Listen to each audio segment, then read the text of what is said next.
Welcome back to the show, everybody. Boom, boom, boom, boom, boom, boom, boom. Kamen Rider, boom, boom, C-O-O. Bang! Episode number 33. Rejoice, boom, boom. Echo, boom, boom. Roar, roar, roar. Bow! Welcome back to the show, everybody. The one and triple the G.O.D. live with you with another episode of Kamen Rider Zio, man. Hibiki. Kamen Rider Hibiki. But before we get into the mix, I just want to rap with y'all. Allow Uncle Triple to do his thing before I do my thing. I had the privilege, and I'll say this because I came into Kamen Rider late, to watch Hibiki later after the years and years of the misunderstanding of why Hibiki was what it was, and then having it cleared up, because I was able to come into the show differently, and then I watched Hibiki, enjoyed it, and then all that weird stuff happened around like episode 34 or whatever, and like as much as that part kind of took me out of the Hibiki experience, it's a good rider show. It's not a great rider show. Like, it had the potential to get really, really good, but then because of all those weird changes behind the scenes and things of that nature and stuff just changing, because Hibiki was like on a weird vector of like, given that I was sitting there watching it like, y'all gonna do this, and then the opposite happens or nothing happens at all, and that's a lot of what Hibiki is. It's a great show.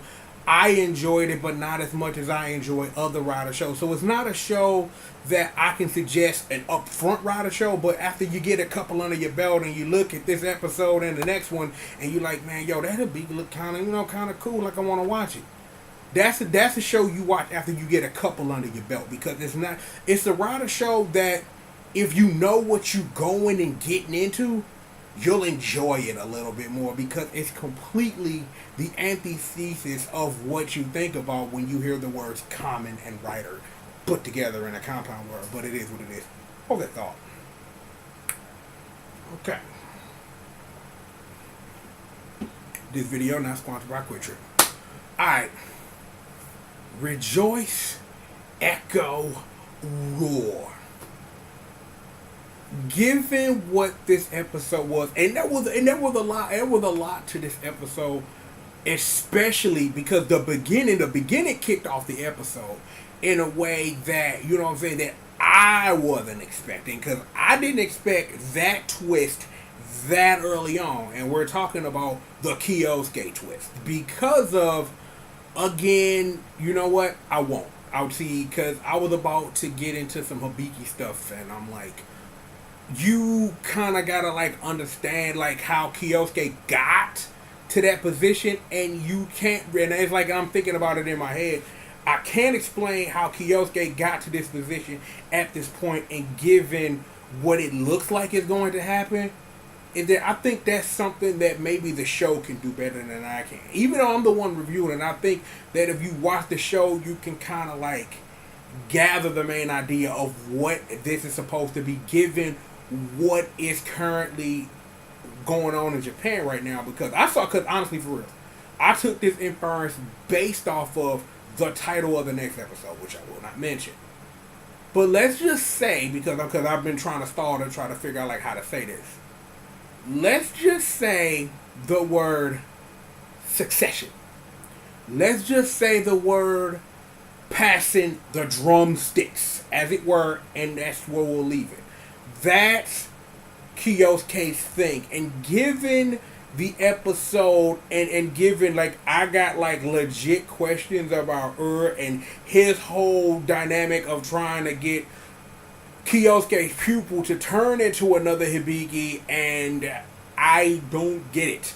Because you usually, and I'm going to say this, that I don't get it from the instances of, usually the time jackers are a little more non-obtuse about what their plans are, because usually as bad guys, they go into a monologue about what the plan is.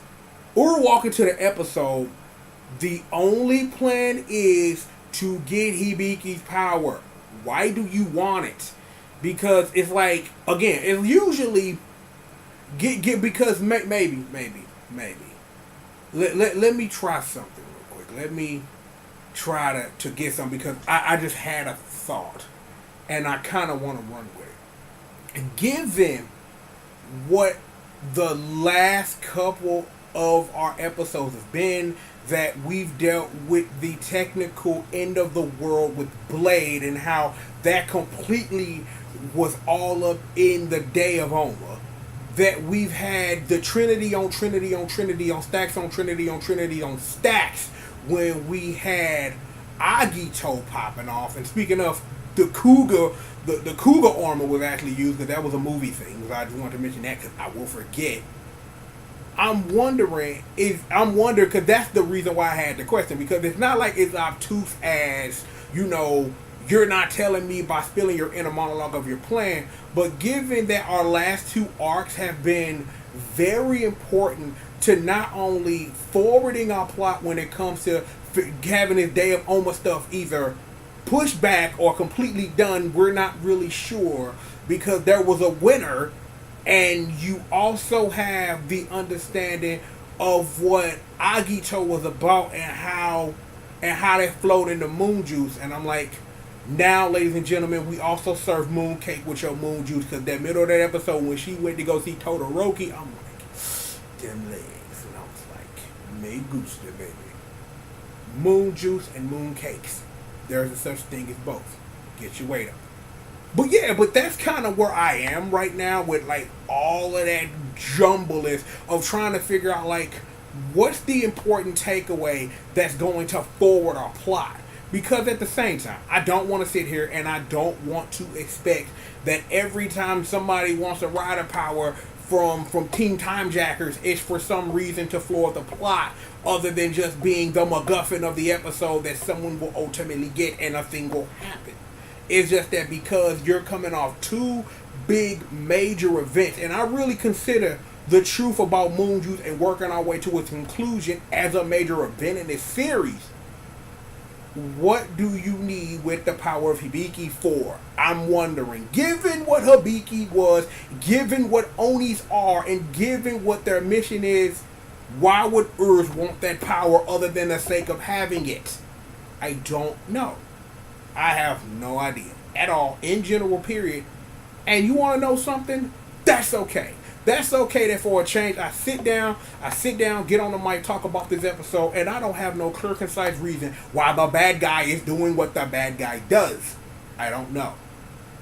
I will say this. Given all this other stuff, and given what it is that I think that I know what's going to happen with Kyosuke the next episode, this is a great way to really continue that Hibiki loop. I really think it is, because if that is what they're going to do, I think that by giving Kyosuke's character, that's kind of what you do. So, Deno win, you know what I'm saying? Like, you know what I'm saying? I'm just saying, like, is he going to be back? Is he going to be back when it's time, you know what I'm saying, for Denliners? I'm just asking. I've asked this question more than once because we just had Naomi. Now we got Yuto, so I got questions. Don't mind me. In other news, my nigga was like, I love me some Taiko Drum Master, my nigga. And I'm sitting for, like, the reason why I bring that up, not only because I thought that was a great moment in the episode, but secretly, I've been trying to get the missus a Taiko drum set because I think she would be really into that. Like, I played Taiko Drum Master on the PS2 and I thought it was pretty dope. Donkey Konga was really good, you know what I'm saying? A nigga love him Zama de Amigo. Tell everybody you know. But seriously, I've been trying to find like the PS4 and the Switch sets for a pretty decent price to get the Asian thing, but because I've been doing my research, I done came in so late, I done sat up here, I done missed special exclusive songs and things like that, and because I am a completionist, that stuff will haunt me to the day it don't end. So I'm still thinking about getting it, but I'm trying to, work my way through that. But that's all I thought about was I want to get the Mrs. of Taiko drum set, you know what I'm saying? So I figured that'd be something that she could get into and to enjoy. And it's like, wow, it's in her, ba-boom, ba-boom, ba-boom, ba-boom, ba-boom, ba-boom, ba-boom, it's in her, and all that old stuff. You know what it is. Here's the thing, though. In other my nigga Wise news, he's sitting up here trying to throw the ultimate birthday party for Lord Sogo. He like, yo, He like, yo, my overlord, what you want at the party, dog? We got chips, we got cheesy poops, we got the soda, we got liquor on deck, we got the freaks on deck, we got chicken nuggets on deck, we got chicken wings on deck, we got hamburgers, hot dogs, french fries, we got everything you could want and need. Everything you can want and need. All the cake and all the cake you could want. And that's a whole thing of, you know what I'm saying? Because when I think about that, because I joke, because I want to run into the segue of understanding, and it's like, and we get to points like this, especially when we get into shows that are character heavy. Of, we trying to see KKK, man, I just must wish KKK was oppressing niggas. I don't know. I just must miss my boy KKK was just on oppression mode, man. Hold up. Alright, just had to give a silence to my boy KKK Wise, you know what I'm saying? My nigga Wise, though, in character development, you know what I'm saying? Of understanding, and this is important, of trying to humanize characters. And even though we are 33 episodes into this show hasn't had a for real opportunity, especially when we learn the truth, or when we learned the truth a couple of episodes about the link between Waz and Gay Z and Moon Juice, of understanding who Waz was, and we still don't know what it was that happened and why. And I figured that when we get into our end game, we're going to figure that out. But this is a good time. This seems like a good time, if any, to really humanize Waz as a character. So that when it's time for when it's time for every shoe in the closet to drop, you actually care. Because the thing is that it's like the show, because the thing is that your mileage may vary. Everybody might not love Waz like I do. Waz was my favorite character and still is, because especially at the beginning, Waz was clowning, and then I wanted Waz to get his own rider powers and stuff, and then KKK Waz. Silence. He came through with the power sitting up here on his Roshan Keisha Bay, and then he got erased from existence for reasons that we don't talk about. Silence. So, to get to this point in the game where the show is slowly trying to humanize Waz, because again, like I say, every closet in the shoe is going to drop, not only because you keeping that secret about Moon Juice and Cakes, not only that, but on top of all of that, the truth about what happened in the year 2068. All of those shoes got to drop at some point. And the show has got to get you so invested, not like I am, but you personally invested in this character so that you care when they go through the rigmarole and emotions of why this is happening and what happened then and how that relates to the now, which is then contract and stuff. But that's what I honestly feel that they really trying to get at with the boy Waz. Of, like I said, have him act dumb about Sogo's birthday party and play around with taiko drums. You know what I'm saying? Like, humanize the character. Make him somebody the people care for, so that when them shoes drop, you are emotionally invested into, oh my God, this boy's about to have him a very, very, very, very, very bad day, like animated Jackie Chan. Bad day, bad day, bad day. One more thing. Actually, I don't have one more thing. I can't mention Jackie Chan without doing my uncle voice. You know, that's my shit. So it is what it is. Look, though. This was a great episode. And like I said, given what I think is going to happen, if they do pop off like that, then that's the show really understanding, like, what it's trying to do. It's trying to do something different than Decade. Because we can talk about this real quick. Because we deep enough in this review where I can just slip this in. A character that's related to my boy Kyosuke is a character named Asamu, also from the beginning. When Decade ran this, they did something similar to what I think is going to happen here. And given all of that, and given what Asamu was and how important that character was to Hibiki, is that the way that Decade flipped the game on the character, it was in a way that, because at the time is that I didn't understand what was going on. Because remember, Decade was my first Rider show. So a lot of stuff went over my head until after I watched the Rider show. And then like, oh, that's the character from Decade. And then when I put the two and two together, oh, that was the coin flip. This is kind of that with Kyosuke, given what I think gonna happen. And I think that given, like again, like I said at the beginning, like what's currently going on in Japan is the right move. Not only for the story, but for Kamen Rider Hibiki as a whole. Because, again, I'm going to say this before we wrap up.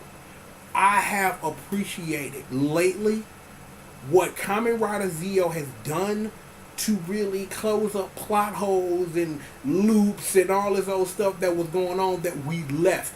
A big thing was how the Blade arc concluded, because it needed to. Because given what Blade and how it ended, you needed Zio to close that book, and it did a wonderful job in doing so.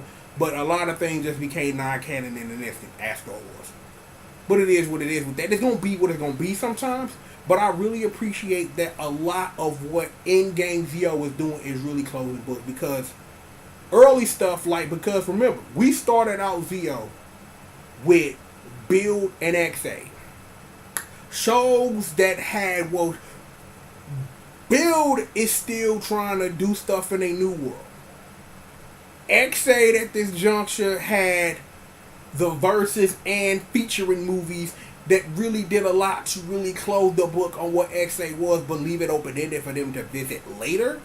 And then as we got through episodes and things like that, is that Ryuki got rider time, and which I still need to watch, but from what I've heard of it, it does that in a way that respects Ryuki's narrative, but does its own thing, from what I understand. So you gotta appreciate all of that, and I really want to watch Rider Time Shinobi. I really want to see that because of the new flip. I don't know if they're doing a quiz joint or not, but it'll be interesting to really see. And you've also gotta wonder, like, what's going to be like, and I know I'm jumping a whole bunch of shotguns here, but what is going to be the end after the end game of this show? Given what this show is supposed to be, is this something that when we're done you could come back later and later and later and truly revisit something? If there are stories still to tell here, we don't know, but it'll be interesting to see anyway. Look though, oh boy, yeah, gotta get these, the most dangerous and the multiverse to lose, baby. We got a lot of work to do. But yo, I just want to say a great episode. I cannot wait for 34. Because like I said, I'm going to keep saying it. If 34 go do what I think it's going to do for Hibiki, it's a wonderful thing. A wonderful thing. And I appreciate that if this is what it's going to do, your best bet was to bring back Todoroki. I think that because Todoroki is my dude, just shredding, baby. Wait, what? No, don't do that.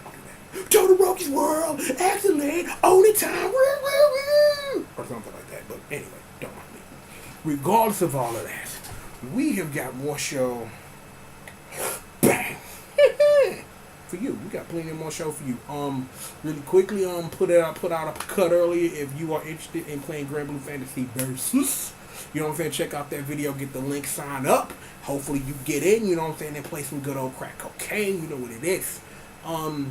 We still in the middle of the Catch Up Spectacular. So, you know, still got some work going on. I looked at my backlog and we got some things, you know what I'm saying? So I will get to those things as those things are gotten to. I need some water. Let me. Thank you. Water. No, that's soda. There we go. Water.